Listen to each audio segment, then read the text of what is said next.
Transformaciones de coordenadas. Considere dos marcos de referencia cartesianos, x1, x2, x3 y x1', x2', x3', que difieren entre ellos por una orientación. Déjenme descubrir la figura. Imagínense como esta figura que está aquí, ¿no? Está el x1, x2, x3 y hay un eje rotado, el x1', x2' y x3', con vectores base e1, e2 y e3, que puedo representar con ei, y el e1', e2' y e3' que represento con ei'. Sea q y j el coseno del ángulo entre el eje x1' y el eje xj, de tal forma que q de ij es igual al coseno entre el i' y el j sin primar. Entonces yo puedo escribir que el vector unitario e1' pues es dividido los cosenos, que sería q1 e1, q1 2 e2, q1 3 e3, y así con el e2' y con el e3'. Y esto me va a servir como una regla de transformación entre los vectores unitarios. O bien, en notación matricial, notación tensorial, es ei' es igual a q y j de ej. Es la ecuación 3.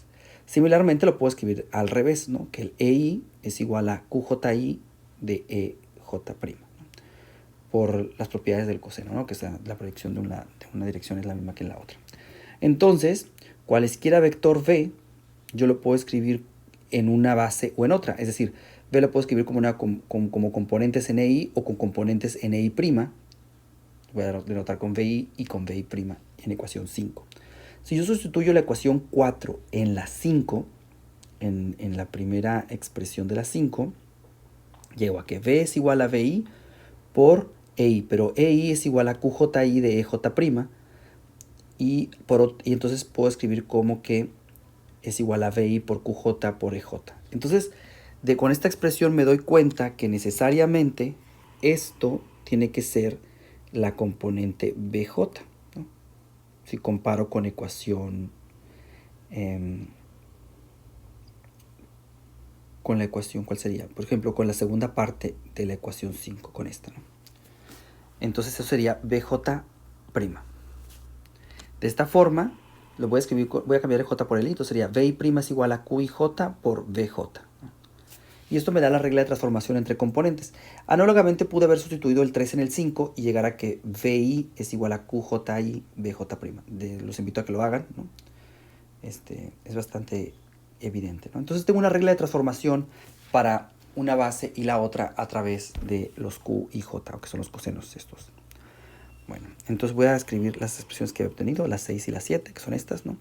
Esas son las reglas de transformación para los componentes de un vector cartesiano. El hecho de que consideramos transformaciones entre sistemas ortogonales impone restricciones sobre la matriz q y j. O sea, el hecho de que las SI y las SI' sean ortogonales. Fíjense, tenemos que BI es igual a QJI de BJ'. Pero BJ' es igual a QJK de BK, ¿no? A partir de la ecuación 6, ¿no? Cambiando los índices, ¿no? Acuérdense que son índices que puedo cambiarles la letra. Entonces, necesariamente, por otro lado, el VI se puede escribir como la delta de IK por VK. Entonces, yo puedo tomar estos dos, esta ecuación, esta con esta, y pasar el lado derecho a la izquierda, restando, y obtendría esta ecuación de QJI, QJK menos delta de IK por VK igual a 0. Eso se cumple para toda acá. Entonces, necesariamente, el QJI por QJK tiene que ser igual a la delta de Kronecker de IK. Esta es la ecuación 9. O lo pude haber hecho al revés y hubiera obtenido que QIJ por QKJ es igual a delta de IK también. Ambas son válidas, ¿no? Entonces, la ecuación 9 y 10 van a ser las condiciones de ortogonalidad para Q y J. Implican que los vectores en los que estoy escribiendo este sistema coordenado son ortogonales. Esto se puede expresar si yo saco el determinante de ambos lados de la ecuación 9 o 10. Y entonces, por las propiedades de determinante, llego a que el determinante de la matriz Q y J debe ser igual a más menos 1. Las matrices que satisfacen estas relaciones se les conoce como matrices ortogonales y sus transformaciones asociadas se llaman transformaciones ortogonales. Entonces, si yo quiero transformar eso es para transformar, digamos, vectores, ¿no? Pero en general, si yo quisiera transformar un tensor cartesiano, como los que hemos viendo, de coordenadas, si es un escalar que es de orden cero, pues básicamente es invariante ante transformaciones, ¿no? Pero si es un vector o un tensor de primer orden o un vector, pues entonces tendríamos que hacer la relación que vimos apenas, ¿no? Si es uno de segundo orden, necesito poner dos veces la matriz Q y J para cambiar. O sea, va a aparecer la matriz Q y J o el tensor Q y J, o Q y P, Q, JP, JQ, de el número de veces que tenga índices el tensor. Por ejemplo, un tensor de segundo orden va a aparecer dos veces la matriz de transformación. Si es de 3, pues va a aparecer 3 veces, como se muestra en eso. La relación de transformación 12 especifican la regla de transformación para las componentes de un tensor cartesiano bajo una rotación. O sea, eso es, digamos, lo que vemos ahora. Hemos aprendido cómo hacer una transformación de coordenadas en un tensor. Que ya lo habíamos hecho, ¿no? en otra teoría, pero digamos aquí es más fácil y más directo deducirlo. Bueno, si decimos que si un tensor se mantiene invariante bajo las transformaciones, como las que poníamos ahora, se le conoce como tensor isotrópico. Un ejemplo de tensor isotrópico es la delta de Kronecker, ¿no? Que es un tensor isotrópico de orden 2. En general, las componentes de un tensor no se mantienen cuando hace un cambio de coordenadas y van a depender del sistema coordenado, como describíamos, ¿no? Esta de V es igual a VI por VI, VI' con I. Y en general VI y VI' son diferentes. Similarmente, pues los tensores de segundo orden, ¿no? No necesariamente son iguales. Y los puedo escribir de esta forma. A esta notación donde escribo el tensor de segundo orden como dos vectores, dos direcciones, ¿no? Ortogonales, se le conoce como notación diádica. En realidad lo que estoy diciendo es que cuando escribo E y J es EI producto con EJ, donde el producto lo voy a entender de la siguiente forma. Imagínense, por ejemplo, tengo el E1, que es el 1, 0, 0, y el E3, que es el 0, 0, 1. Esos son los vectores usuales, los canónicos, ¿no? Si yo escribo el producto que está aquí, a lo que me refiero es como un producto exterior como este, ¿no? 1, 0, 0, 0, 0, 1, de tal forma que esta es la posición, esta de la esquina superior derecha de la matriz, ¿no? Bueno, entonces las coordenadas no necesariamente tienen que ser cartesianas. Es decir, no necesariamente tenemos un sistema ortogonal para dar las coordenadas. Sin embargo, en este curso solamente vamos a referirnos a sistemas coordenados que sí son ortogonales, ¿no?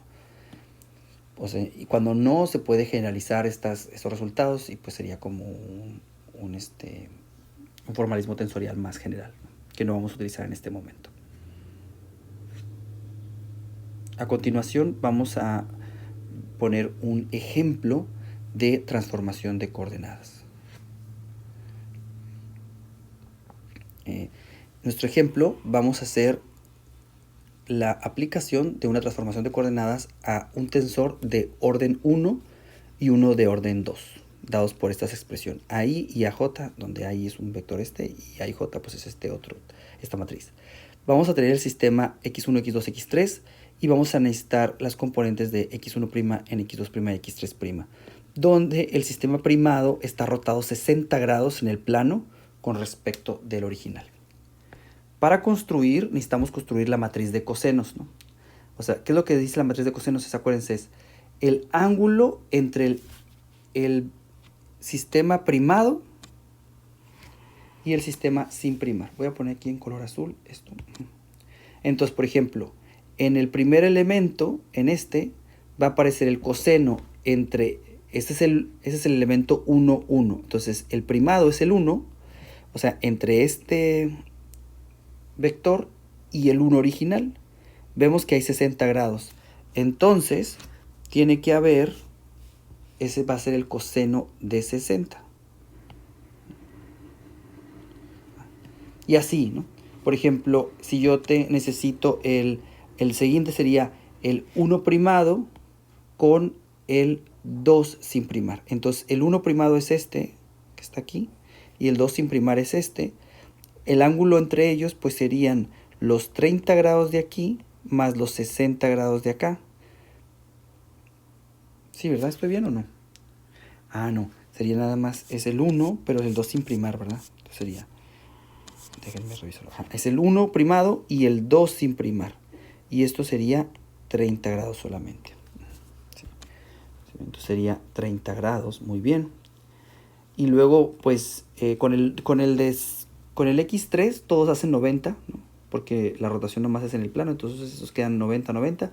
Y el 3 con el 3 primado es ángulo 0 porque queda idéntico, y también este, ¿no? Vamos a hacer el otro. Luego tenemos el ángulo del...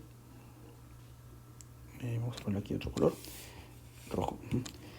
Por ejemplo, aquí sería el 1', no, sería el 2' con el 1 sin primar. El 2' es este con el 1 sin primar, que es este. Entonces esos serían los 60 más los 30 más los 60. 60, 60, 120 más 30 son 150. Entonces esto nos da el coseno de 150 grados. Y este que queda aquí, pues es el 2 con el 2, que sería pues coseno de 60 grados otra vez. Entonces ya tengo la matriz de rotación, o bueno, el tensor de Q y J de transformación de coordenadas, ¿no? Y para evaluar esto puedo utilizar el triángulo ¿cómo le llaman? Notable, que nos permite calcular las funciones trigonométricas de 30 y 60 grados, este triángulo. Y con esto puedo evaluar que el QJ es igual a 1 medio menos 3 raíz de 3 sobre 2, raíz de 3 sobre 2, 1 medio, 0,001. Muy bien. Y entonces voy a utilizar esta transformación para cambiarle a este tensor y a este otro tensor. Eso lo voy a hacer en la siguiente lámina. Entonces encontramos la Q y J dado por esta expresión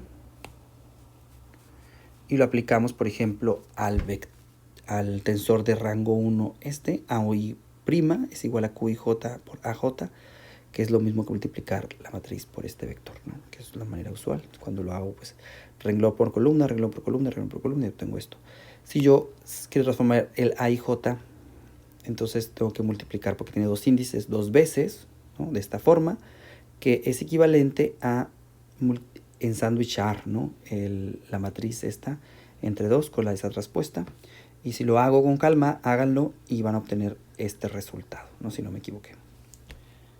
Bueno, entonces con esto vamos a parar aquí el video. En la última video solamente les voy a mostrar algunos resultados que son útiles para el desarrollo de la teoría. Por el momento es todo.